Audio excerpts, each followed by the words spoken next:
burada çocuğunuza, 2 yaşındaki çocuğunuza, işte 9 yaşında, 10 yaşındaki çocuğunuza ısrarla Çerkezce öğretme tutkusu nedir? Çerkez inadı Korkudan mıdır? ya, korkudan. Ne korkusu?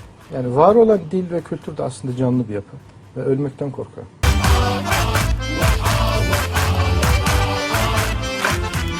Siz hiç bir evde anne baba dedenin ne güzel bizim torunumuz Türkçeyi ne güzel konuşuyor diye sevindiğini gördünüz mü? Ama işte bizim çocuğumuz Uzuneyli'ye gittiğinde bak ne güzel Çerkezce konuşuyor diye seviniyor.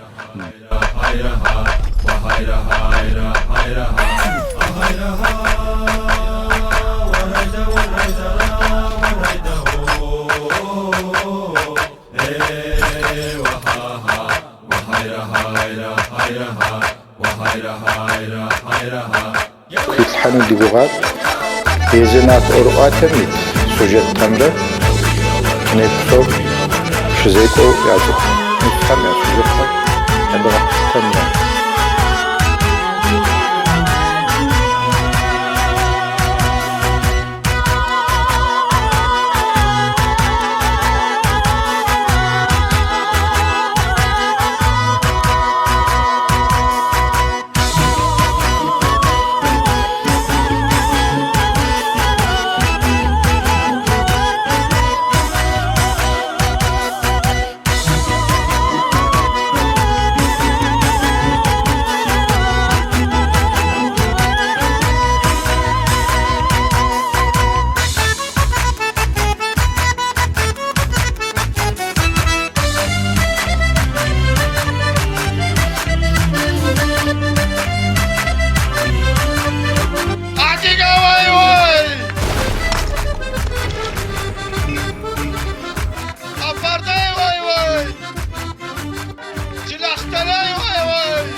مصر متى رجع متى عندنا كذا اللحم في غوزنشا